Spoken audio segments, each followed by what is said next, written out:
अब बात करते हैं एक ऐसे आईपीओ की जिसमें लोगों ने काफ़ी उत्साह के साथ पैसा लगाया। अब किसको सब्सक्रिप्शन मिला, किसको नहीं मिला। मैम, लास्ट टाइम कब हुआ था कि 200 गुना किसी रिटेल की बुक बनी हो? मुझे तो याद नहीं आ रहा, मुझे थोड़ा गाइड कीजिएगा। मैं एमवी इलेक्ट्रो सिस्टम्स की बात कर रहा हूँ। ये 425 रुपये का इशू प्राइस है और 290 करोड़ रुपए की इन्होंने रकम जुटाई है। पूरा फ्रेश इशू था, छोटा इशू है ये, और प्राइस बैंड भी आप देखेंगे तो कोई बहुत ज़्यादा बड़ा नहीं है।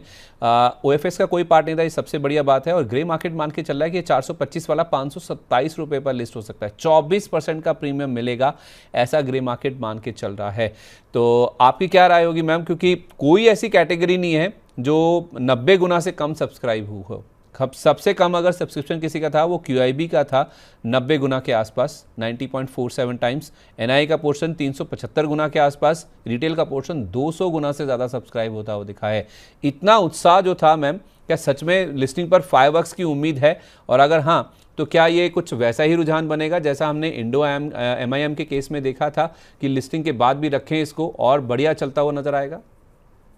देखिए, आपने मैं एक आपके सवाल का जवाब दूंगी कि ऐसा कौन सा आईपीओ था जो 200 टाइम लिस्ट हुआ। तो ये आईपीओ हम देखते थे 2021-22 में, जिसमें एक मेन नाम था पारस डिफेंस। वो जब आईपीओ आया था, मुझे याद आता है शायद 2021 में आया था। तो वो एक हुआ था तकरीबन 110 टाइम। 200 टाइम तो खैर वो भी नहीं हुआ था। फिर एक और आईपीओ आया था शायद लेटेंट व्यू एनालिटिक्स करके, वो भी अच्छा खासा सब्सक्राइब हुआ, वो भी 110 गुना ऐसा हुआ था। तो ये बिल्कुल आईपीओ ऐसा है जिसमें कि पहली बार हमने देखा है कि इतनी बढ़िया यहाँ पे रिटेल की डिमांड निकल के आई है। क्योंकि 200 टाइम का फिगर तो ये लोग भी क्रॉस नहीं कर पाए, 110 के आसपास के इनके सब्सक्रिप्शन फिगर्स थे। तो ये अपने आप में एक रिकॉर्ड है अभी तक तो। और वो भी लास्ट 2021-22 में ऐसे सब्सक्रिप्शन फिगर देखे थे। इसका हमें ये कारण जानना जरूरी है कि क्यों इतना इसका फैंसी बना हुआ है। देखिए, हम्म। ये जो काम करता है ना, ये सिंपल सप्लायर नहीं है रेलवेज के लिए। ये जो प्रोडक्ट्स रेलवे के लिए बना रहे हैं, आप ये मान के चलिए ये रेलवेज का ब्रेन बनाते हैं। ये जो मोटर्स वगैरह बनाते हैं, ये पूरी रेलवेज की स्पीड को कंट्रोल करता है। और रेलवेज का जो स्पीड होती है और उनका कंट्रोल सिस्टम होता है, वो पूरा जो कंट्रोलिंग पार्ट है वो ये बनाते हैं। तो ये जो प्रोडक्ट होते हैं ये टेक्नोलॉजी इंटेंसिव होते हैं, ये सिंपल प्रोडक्ट सप्लायर नहीं है रेलवेज का।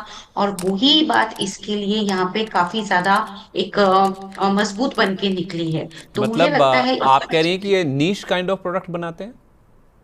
जी बिल्कुल, जैसा मैंने आपको बोला कि रेलवे का ब्रेन बना रहे हैं, जो कि पूरा रेलवे को कंट्रोल कर रहा है। मतलब हम लेमन लैंग्वेज में समझे, क्योंकि हाँ। डेफिनेटली देखिए बिजनेस मॉडल समझना बहुत जरूरी है। कितनी बार मन में ख्याल आता है कि ऐसा क्या था, और आप इसके फाइनेंशियल्स देखेंगे वो इतने स्ट्रांग नहीं है। जब फाइनेंशियल्स देखेंगे तो आपको एक निराशा ही हाथ लगेगी। लेकिन फिर भी हमने देखा कि यहाँ पे रुझान था। तो उसके पीछे के कारण हमेशा जानना जरूरी रहता है। तो ये मैंने मेरे इस एनालिसिस में पहले भी बातचीत की हुई है कि रेलवे का ब्रेन बना रहे हैं, ये जो स्पीड कंट्रोल कर रही है रेलवे की, वो ये बनाते हैं, पूरा टेक्नोलॉजी इंटेंसिव प्रोडक्ट्स बनाते हैं। तो जब इस और इंडो एमआईएम जिसकी हमने शानदार लिस्टिंग देखी थी, वो भी टेक्नोलॉजी इंटेंसिव प्रोडक्ट बनाता था। तो वो हमेशा मार्केट को पसंद आता है क्योंकि कुछ अलग है, नॉर्मल कमोडिटी बिजनेस नहीं है। तो वो मुझे लगता है शायद इसके लिए बढ़िया यहाँ पे काम कर गया। ऑर्डर बुक अच्छी थी, तो इस वजह से हमने एक बढ़िया रुझान यहाँ पे देखा। अब करना क्या है, देखिए लिस्टिंग अच्छी होने की उम्मीद है, नो डाउट।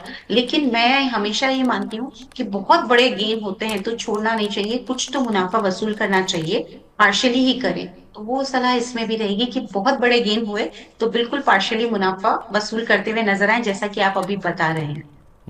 ठीक है। तो रेलवे के लिए बड़े तकनीकी हैवी प्रोडक्ट्स बनाने का ये काम करते हैं, क्योंकि आप कह सकते हैं रेलवे का ब्रेन है। तो इतना बड़ा लिस्टिंग अगर गेन मिलता है 102 रुपये के आसपास का, तो ज़रूर आंशिक तौर पे आपको मुनाफा वसूली करनी चाहिए। मतलब बाकी इसमें भी होल्ड करें, और लंबा बड़ा मुनाफा देने का पोटेंशियल है इसमें, बम्पर कमाई का। जी पोटेंशियल है, क्योंकि आगे की रेवेन्यू विजिबिलिटी काफी स्ट्रॉन्ग है। और हम सब चाहते हैं, भारत सरकार का पूरा जोर है रेलवेज को आगे बढ़ाने में। तो डेफिनेटली जिस तरह से रेलवेज यहाँ पे बढ़ती रहेंगे, इनके प्रोडक्ट्स की डिमांड बिल्कुल आती रहेगी। ओके, ठीक है। थोड़ा मुनाफा वसूली करें और बाकी आप इसमें होल्ड करें। अच्छा।